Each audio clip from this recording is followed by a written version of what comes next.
Hi everyone, I am so excited to be able to share a presentation with you today. I'm sorry that I can't be there in person to do this, but thank you so much to Nikki for letting me record my session ahead of time for you all. So I'm going to share my screen right now and get started.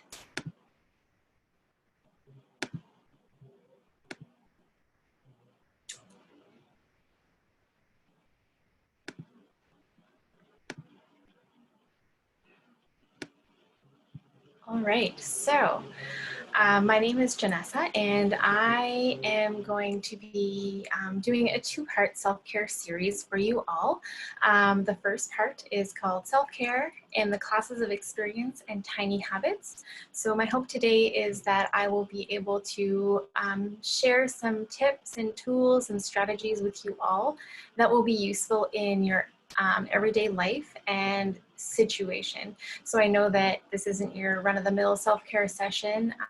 You are all up against some very, very hard times, and I want to be aware of that, and I want you to know that when I was creating this session for you all, I really tried to make sure that I took that into great consideration. So let's get into this. There we go. So hi, everyone, again. I'm Janessa. So I am actually a former Kids Cancer Care employee. So I worked with Kids Cancer Care for about 10 years. I worked with them from 2009 until 2019. So I absolutely loved working for Kids Cancer Care. I'm a former pediatric oncology nurse, worked at the Children's, so I have experience working on Unit 1 in the clinic, working with hospital at home. I was a primary nurse for a while in the short-term follow-up clinic. So I do have quite a bit of experience in the area of pediatric oncology, and I'm so excited that Nikki has invited me to share some of what I'm doing with you guys right now. I'm also a mom. I have a little boy, his name's Hunter. He's going to be 3 in about a week or so. I'm a wife. My husband's name is Nathan, and we have a yellow lab named Billy. Currently, I am working in independent practice as a nurse coach. So I've actually trained to be a nurse coach and to work with clients.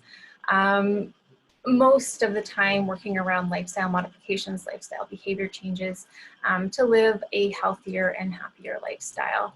I also am on faculty with an institute called the Canadian Institute of Integrative Nursing Development and Education. So I've helped create this institute, and my main role there is teaching and educating other nurses on how to become a board certified nurse coach. So that's what I'm doing right now. In the realm of pediatric oncology, I'm finishing up my master's of nursing, and I am exploring these self-care practices of pediatric oncology nurses. So when that is complete at the end of the year, I will forward it along to Kids Cancer Care, and they can share with you all what the nurses are doing to take care of themselves so that they can take care of your children and you guys. So that's me in a nutshell. Let's dive into the actual meat and potatoes of this presentation. Okay, so I would love for us to take a few minutes here. I would love to talk to you a little bit about grounding and centering ourselves before we hop into what we're going to talk about today. So sometimes the words centering and grounding can be used interchangeably, and centering usually refers to our mental and physical state. It's the place where we know we have to get back to when we're not feeling like ourselves. When we're not centered, we may feel lost or out of touch with ourselves and with others. It's harder for us to bring calm into our lives and to feel our emotions when we're not feeling centered. Often we do center ourselves by slowing our breath and finding ways to reconnect with our breath.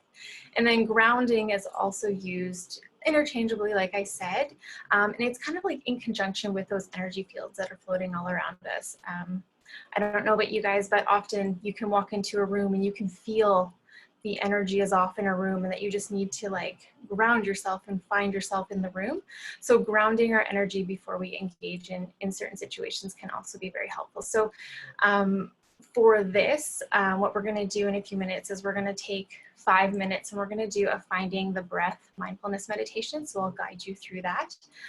And what I would like to do before we do that is to set an intention. So an intention is a guiding principle for how you want to be, live, and show up in a situation or in the world. So for today, I would love for you to take some time and just think about what an intention would be for this particular presentation. And it's important to remember that setting an intention isn't necessarily like setting a goal. It's more of a way of getting our heart and mind into an alignment. So your intention should be closely tied to your personal thoughts, values, and perspectives on life. They can be as clear as you want or specific as you want, or they can be as broad as you like. So some examples of setting an intention would be, I would like to stay fully present in this situation, in this presentation, and just really soak up as much as I can and see how I can implement self-care into my current life. Or I want to find balance in how I'm currently showing up for myself. Or maybe it's, I want to sit here and enjoy my coffee as I listen to Janessa talk, and I just want to daydream about some of the things that maybe she's talking about and entertain how that could impact me. So whatever that intention is, I would love for you to take a moment now, maybe grab a piece of paper and write down what your intention is for this session, and maybe just prop it up against your phone or your laptop or whatever you're watching on, just so it's something that's at the forefront of your mind. So I'm going to give you a moment to do that, and then we will move into a quick mindful meditation about breath. So to do that for a second there, and we'll advance in a minute.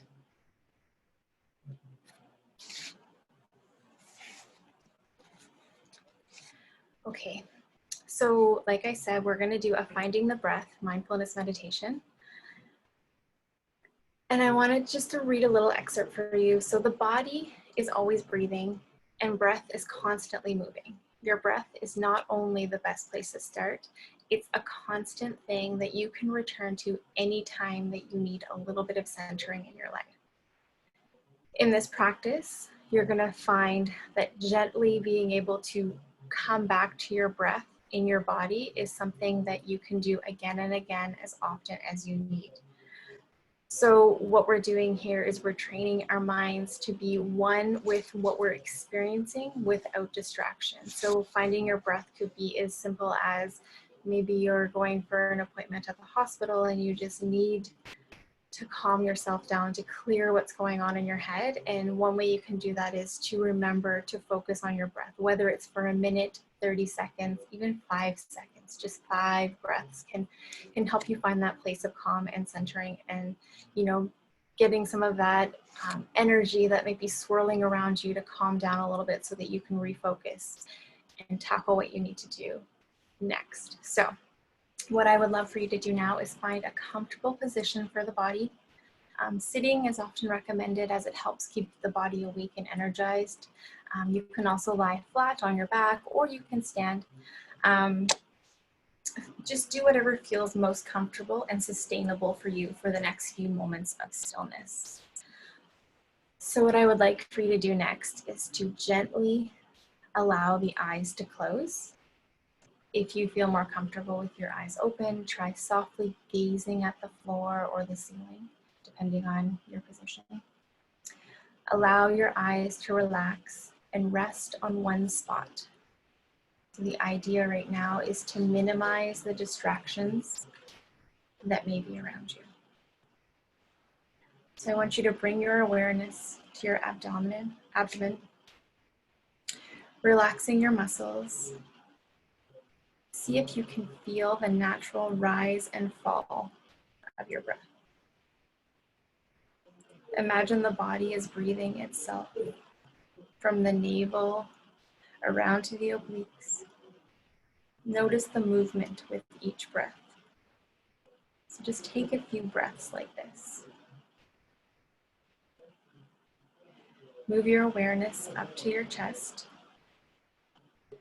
As you inhale, tune into the expansion of the lungs and the rising of the chest. As you exhale, feel the contraction and movement. See if you can follow the feeling of the breath from the beginning of your inhalation through to the end of your exhalation. Now bring your attention to the nostrils.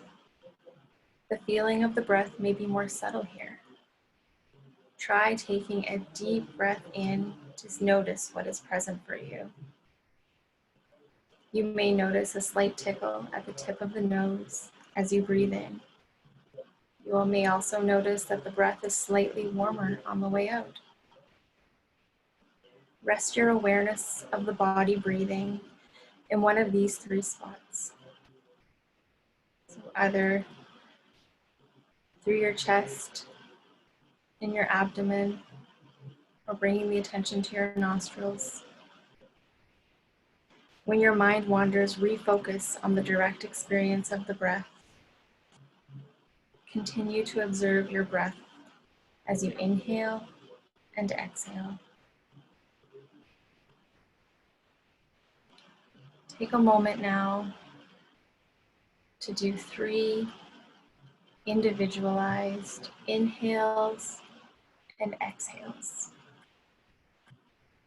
Stay in touch with the breath in your body and just bring your mind back to the breath if you notice it wandering. When you feel ready, open your eyes, come back to us here in this moment, and let's go a little bit deeper into our presentation. So before I go any further, I do want to share with you some of my hopes for you by the end of this session. So my hope is that you feel validated and heard, and know that this session is meant to acknowledge what you're going through is hard and unfair. No one asks for their child to be diagnosed with cancer. No one asks for their child to pass away. No one asks for any of these hard things to happen. And I really want you to feel validated and heard when I go through some of the self-care practices and go through some of the strategies and tips that may be helpful for you. I don't profess to think that they'll be helpful for everyone under every circumstance and under every situation, but I do want to present them in a way that you know that I understand what you may be experiencing. My hope is that you start to recognize experiences you may be having in your day-to-day life that maybe aren't serving you. I also want to share that my hope is that you feel comfortable taking a holiday. And before you laugh at me and say, I can't take a holiday today, Janessa, you're crazy, I want to explain a little bit what I mean by taking a holiday. So a while back, I heard someone say to me, they said, oh, you don't want to take a vacation, you want to take a holiday. And I was kind of puzzled by this. I was like, okay, aren't they the same thing? Vacation, holiday, whatever, like taking a break. And what they said next really, really struck a chord with me, because they said, often when we say we want to take a vacation, it's because we want to vacate our life, and we want to vacate what's going on around us, and we want to just kind of like numb ourselves to our lives essentially. Whereas if we can take a holiday, it's more of a, you know, incorporating those enlightening experiences and those uplifting experiences into your life. So from that moment on, I really started to think about how can I take a holiday every single day. So my hope is that by the end of this presentation, you'll be able to take at a minimum 10 minutes each day to fill yourself back up by engaging in some sort of self-care that feels like a holiday, something that makes you want to continue on living in the life that you're currently living in despite the circumstance. So, you know, finding those small minutes of joy and those small minutes of hope in your everyday life. So my hope is that by the end of this session, you will feel comfortable taking a daily holiday. So hopefully those are resonating with you, and we will explore some separate hopes in my next presentation. Okay.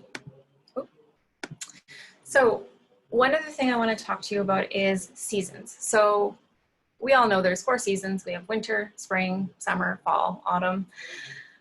But when it comes to what's going on in our life, we can be having seasons, separate seasons, even outside of the regular season. So currently right now we've just entered into autumn or fall, but some of us may be experiencing a heavy a winter. So what I mean by seasons of self-care is there's going to be ebbs and flows in how we feel like we're taking care of ourselves. We may feel like we're floating along, maybe our son or daughter has just completed treatment and you're seeing an end in sight to, you know, the hospital visits, or maybe you're close to 5 years post-remission and you're just seeing the light at the end of the tunnel, or maybe you've just learned of a diagnosis and you're about to head into a really heavy and hard winter season. So I just want you to acknowledge this season that you may currently be in, knowing that it may not be the one that's reflective of what's going on outside. And I wanted to give a little overview of what I mean by seasons. So sometimes in winter, there's a slower slowdown of things. We often, you know, kind of feel a little bit more reflective and intuitive, and we want to seek out, and we want to like find things that are deeply nourishing to us, because we're in such a state of feeling like we want to hibernate, that it can be so easy to do just that, to hide under the covers, to hide behind our experiences and our situations. Whereas often in spring, we feel like, you know, it's a new beginning, there's new possibilities, that it's light and airy, and we're feeling like a little bit more rejuvenated.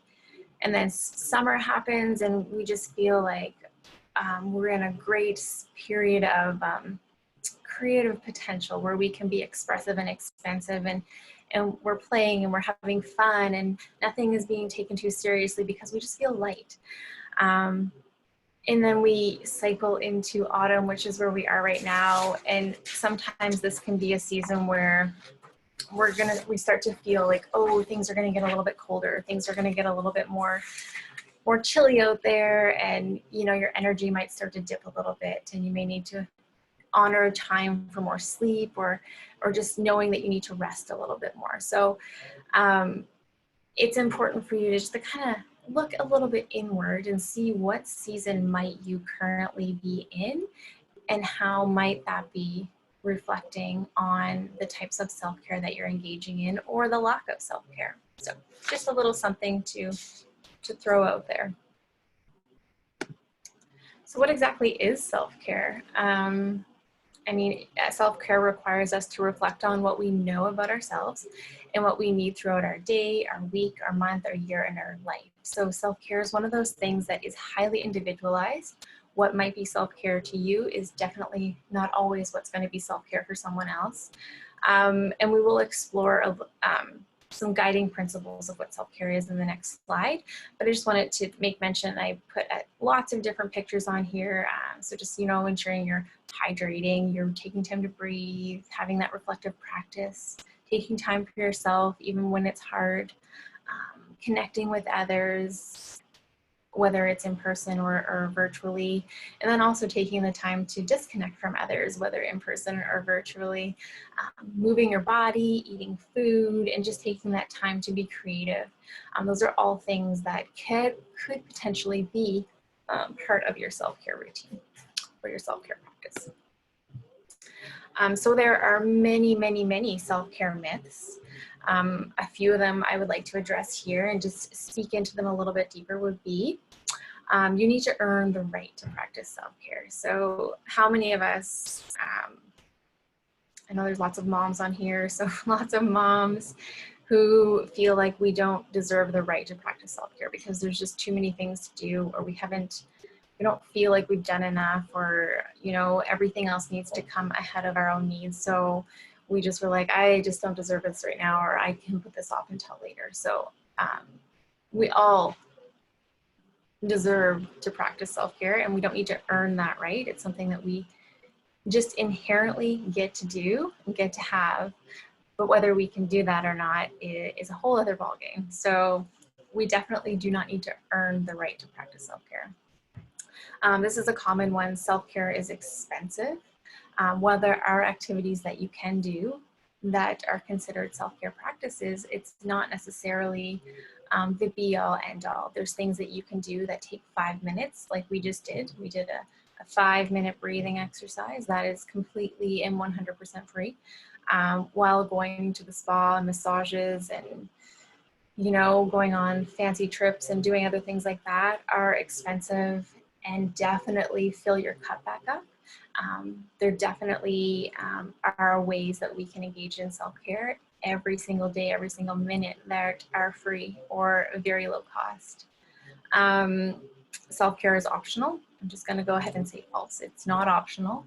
In order for us to live a healthy lifestyle in life, we need to be sure we're engaging in self-care. And self-care means simple things like nourishing our body, drinking water, moving our body. So those things aren't optional. Those are things that we need to be doing no matter what our circumstance is. Self-care is selfish. Absolutely not. I know we've all heard this one.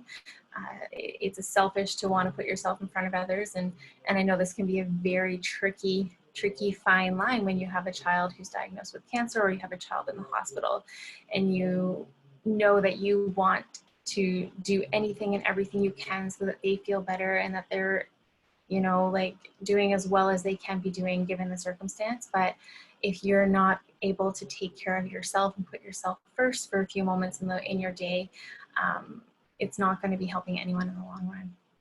I've spoken to this a few moments ago. So self-care takes a lot of time, and that's not true. It could be as simple as taking a few deep breaths. Self-care means choosing between yourself and others. Also, just kind of spoke into this one, but self-care means choosing you. So if you choose yourself and you take care of yourself, that's going to help others in the long run. So whether it's your children, your family, your husband, your pets, your friends, your work, whatever it is, if you choose yourself and you take care of yourself, that's ultimately going to help others because you'll feel more energized and revived and fueled and ready to take on the challenges that are thrown at you. Self-care is all or nothing. Either you do it or you don't. No, false. Self-care is not all or nothing. So if you can fit in a few minutes here and a few minutes there, that is absolutely 100% better than not doing anything at all.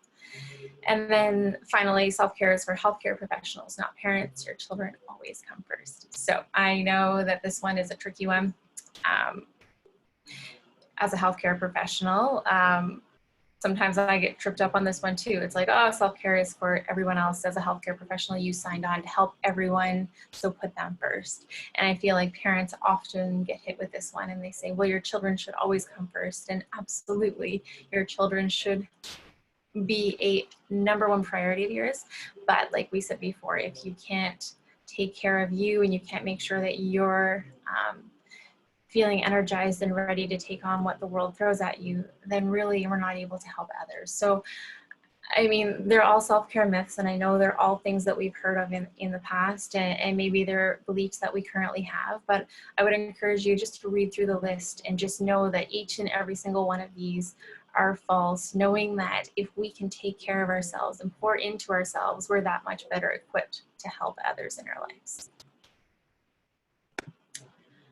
Okay, so I'm going to play this video for you now. I was trying to find a video that I thought would be relevant to both moms and dads who may be watching this session, or even if there's kids watching as well.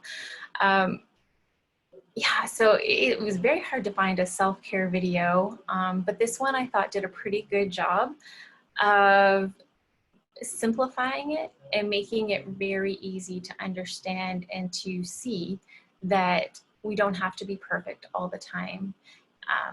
Because if we try to strive for perfection constantly, and often perfection means taking care of everyone else, we often start to feel the cracks in our own body, in our own mental, physical, emotional health. So let's let Egg here, the good Egg, share some wisdom with you all. The Good Egg, from creators of The Bad Seed, by Joey John and Pete Oswald. Oh, hello. I'm just rescuing this cat. Know why? Because I'm a good egg, a very good egg. It's true. I do all kinds of things, like I'll carry your groceries, I'll water your plants, I'll change your tires, I'll paint your house. If you need any help whatsoever, I'm your egg. I've always been a good egg. It's been this way from the start, even in my earliest days, back at the store. There were a dozen of us living together under one recycled roof. There was Meg and Peg and Greg and Clegg and Shell and Shelly and Sheldon and Shelby and Egbert and Frank and other Frank. The other 11 eggs were on their best behavior. They weren't exactly good. They ignored their bedtime. They only ate sugary cereal. They drew tantrums. They cried for no reason. They broke the stuff on purpose. Meanwhile, I tried to take charge. I tried to fix their bad behavior. I tried to keep the peace because I was a good egg, a very good egg. Nobody seemed to care though. Every night I was exhausted. My head felt scrambled. Then one fateful morning, I noticed some cracks in my shell. They were everywhere. Yikes. My doctor said it was from all the pressure I was putting on myself. The pressure of making sure everybody was as good as me. I was cracking up, literally. Something had to change. I'd had enough. I told Meg and Peg and Greg and Clegg and Shell and Shelly and Sheldon and Shelby and Egbert and Frank and other Frank that I was leaving. I can't be the only good egg in a bad carton, I said. Blah, blah, blah, they replied. I left that night. I wandered from town to town. The hours became days. The days became weeks. I lost track of time. I was alone out there on the road under the stars. I really tried to focus on myself and what I needed. I took walks. I read books. I floated in the river. I wrote it in my journal. I found simple moments to be quiet. I breathed in. I breathed out. I even started painting. For once, I found time for me. And guess what? Little by little, the cracks in my shell started to heal. My head no longer felt scrambled. I started to feel like myself again. So I made a big decision. I'll return to my old cottage and my friends. Besides, I'm kind of lonely out here. This time, I know what I need to do. I'll try not to worry so much. I'll be good to my fellow eggs while also being good to myself. Here we go. Everybody missed me. I missed them too. Hello, Meg. Howdy, Peg. Hey, Greg. Greetings, Clegg. What's up, Shell? Aloha, Shelly. Hey, oh, Sheldon. Hi, Shelby. Good day, Egbert. What's happening, Frank? Howdy do, other Frank. Sure, every once in a while, somebody's still a little bit bad, but it's not like before. Here's what I realized: the other eggs aren't perfect, and I don't have to be either. I'm okay with that. Yeah, the old carton is back together. We're a solid dozen again. It's good to be home. The end. Don't forget to like and subscribe. So I thought that was a pretty great representation of you know, how easy it can be for us to want to be the perfect parent, the perfect mom, the perfect dad, the perfect husband, wife, whatever it is, to always want to make sure that we're making things easier for everyone else.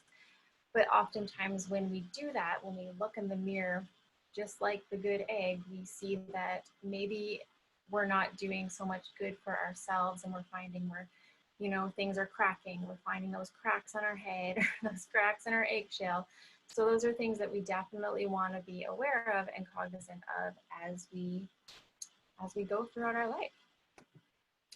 So I also wanted to speak into the fact that I understand that you are all right now experiencing something incredibly unique, and something that's not easy by any means to be going through. It can be so easy to have someone tell you how important self-care is and that you need to do X, Y, and Z to take care of yourself so that you can take care of your children or your child. And this can be especially hard when you have a child going through treatment, or you have a child who's off treatment. I mean, just because they've completed treatment doesn't mean that you worry any less, or you worry that, you know, it's over, the end is in sight. So I want to acknowledge the fact that you are all experiencing something incredibly unique, and it's easy for people to sprout advice to you. And I hope that within this session, you'll find ways that you can slowly start to take care of your own needs as you're helping others in your life. So some guiding principles of self-care that I love to share with people are the following. So one, self-care is a daily, lifelong practice. So meaning that we need to engage in self-care on a day-to-day basis. It's not something that we can do when we have time, or when, you know, when we feel like we really need a dose of it. It's something that we need to do every single day, and it needs to be a lifelong practice. Self-care equals self-compassion. So we need to have grace and allow ourselves those days when we do want to crawl under the blankets and hide away from the world and what we're experiencing. So we do need to be compassionate with ourselves and understand that that is part of self-care. So like, instead of speaking to yourself in a way that makes you feel bad, or it makes you feel like you're not doing enough, if you can allow yourself those moments and those days of grace and self-compassion, you're actually engaging in self-care. Self-care means taking personal responsibility. So it's easy for someone to say to you, you need to engage in self-care, you need to take care of yourself. And while that is true, you also need to be the one to recognize that it's important to take care of ourselves. So maybe that means going outside, maybe going for a walk around the hospital, or asking the nurses to spend a few extra moments with your son or daughter, or calling a friend and just being like, hey, can you come and sit with so-and-so for a few hours so that I can go out and take a shower or do whatever you need to do. So you do need to take some personal responsibility for your self-care as well. Self-care also means noticing what matters to you. So I mentioned this earlier on, but self-care is not the same for every single person. So what is self-care for you might not be self-care for someone else. So it's just noticing those little things in our day-to-day life that fill up our cup, that bring us joy, because those are the things that ultimately we know we can turn to when we need to fill our cup back up. Self-care requires attention and responsiveness. So, you know, it's all good and well to know to say, yep, I'm gonna do this or I'm gonna do that, but we also need to be responsive and pay attention to the fact that if we say we're going to engage in self-care, maybe it's today we're gonna eat a salad for lunch, or we're gonna go for a walk, or we're gonna drink this whole bottle of water. We need to be cognizant and aware and respond to our self-care needs.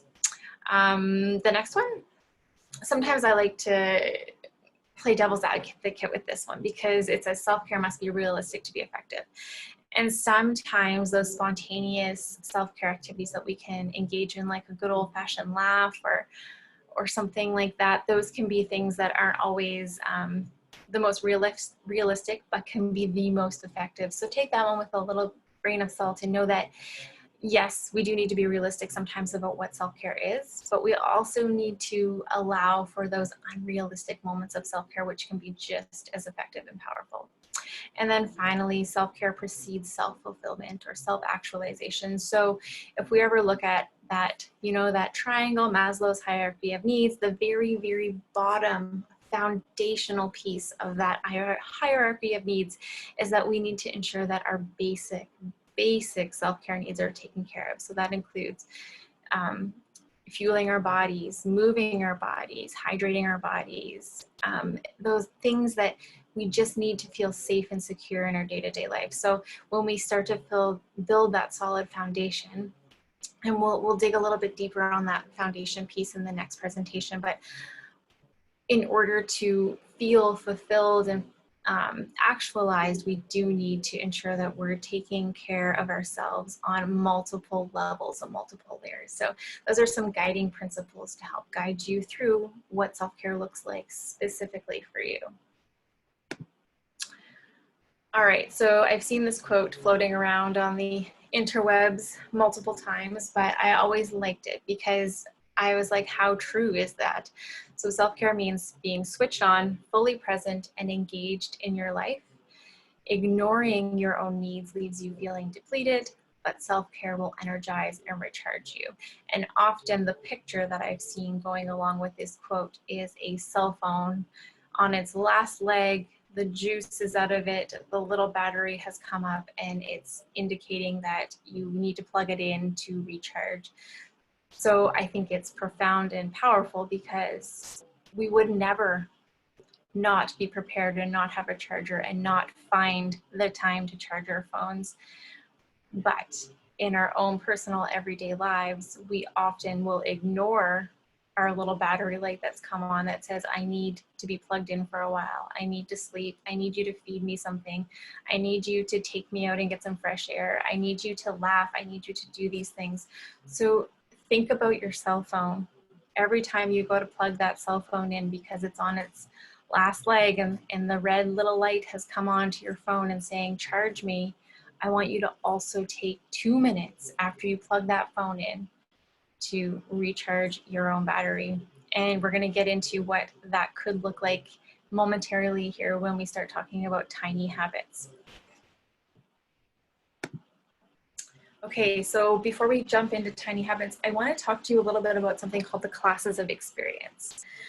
So there's 4 classes of experience that we have in our day-to-day life. So class 1 would be things that do feel good and are good for you. Class number 2 would be things that don't always feel good, but they are good for you. Class number 3, things that may feel good, but are not good for you. And class number 4, things that do not feel good and are not good for you. So if we put a line down the middle between 1 and 3, 2 and 4, that becomes our line of integrity. And what that means is when we're engaging in more class 3 and class 4 activities, rather than class 1 and class 2 activities, we come up against what we call our line of integrity because we're out of alignment with who we feel we are, who we value ourselves to be, and what we hold ourselves to be in integrity about. So some examples of class 4 things could be, so those could be things that don't feel good and are not good for you, would be excessively drinking or drinking every single night. Another thing could be not getting enough sleep. So feeling drained, maybe trying to run on 2 or 3 hours of sleep a day. Fueling yourself with all the junk food in the world. Could be more of a class 3 thing. So, you know, just like starting to think about those little activities in your day-to-day life that you're doing that, you know, sometimes it might feel good in the moment, like eating a chocolate bar or going down to the cafeteria and getting an ice cream sandwich or whatever it is. Those may be things that make you feel good in that moment, that first bite, but oftentimes you have those feelings of regret and they're not actually good for you because they're not actually nourishing your body.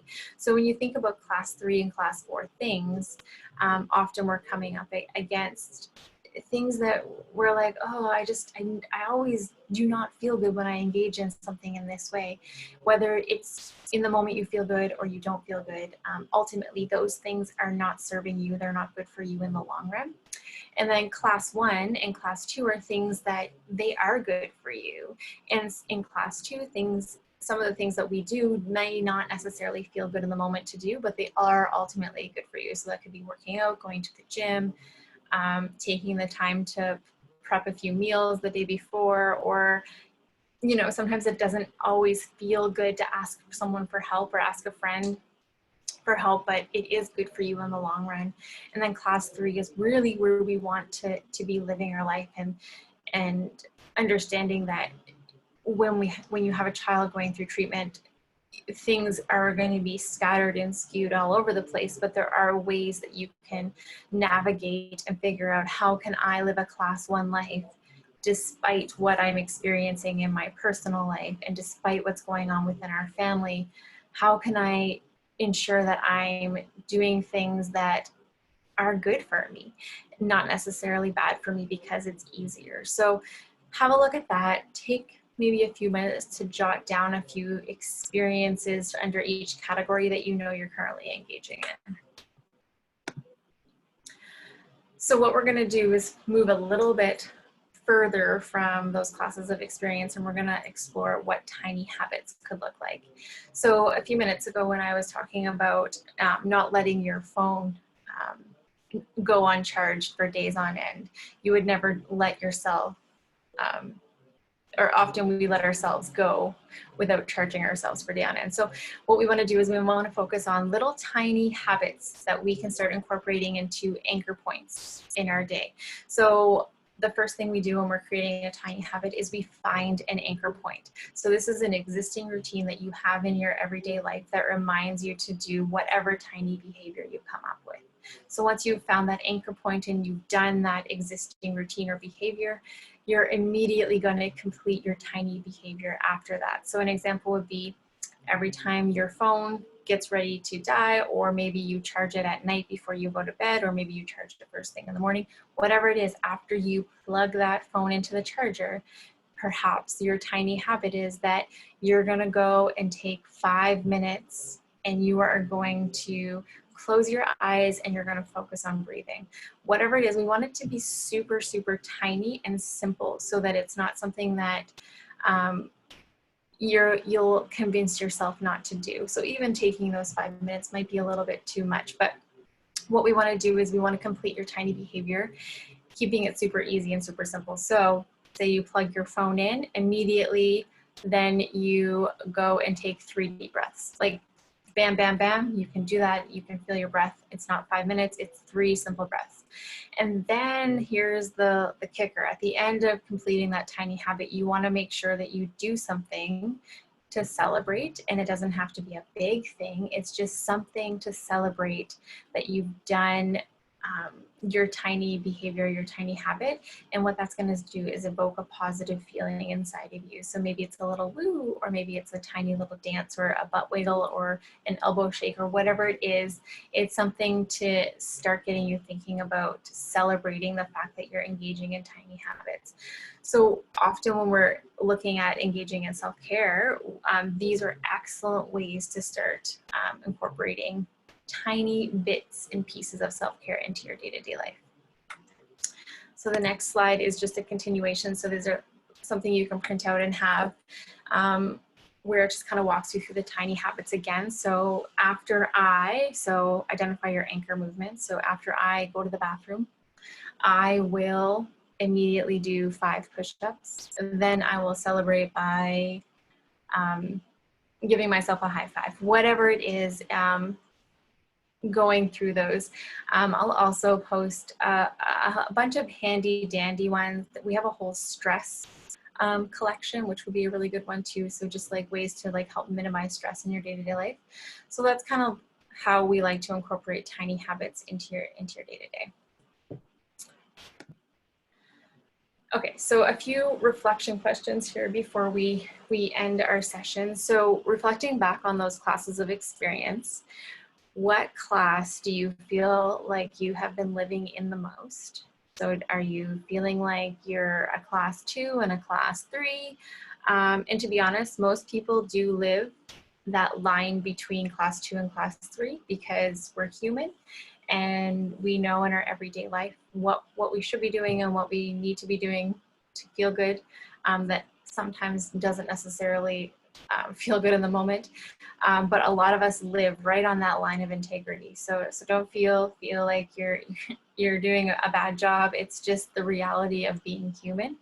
But when you can recognize when you're doing specific activities where they may be residing, it can be a little bit easier to redirect and talk yourself into doing something that might be a little bit better for you in the moment. So question 2, what would a class 1, class 2 life look like for you during this particular season in your life? So taking into consideration what you may be going through with your child on treatment or your child post-treatment, or your maybe you have had other experiences happening in your life. What does that look like for you? So as a class 1 or 2, taking into consideration some of the hardships that you've had to deal with at this moment in time. And it's okay to say you don't know, but it's just something to start thinking about and exploring a little bit, saying, how can I make the best of the current situation that I'm going through right now? And then question number 3, so knowing that you're in a difficult season, what small changes could you start today to start engaging in self-care? So what small, tiny habits can you start to incorporate?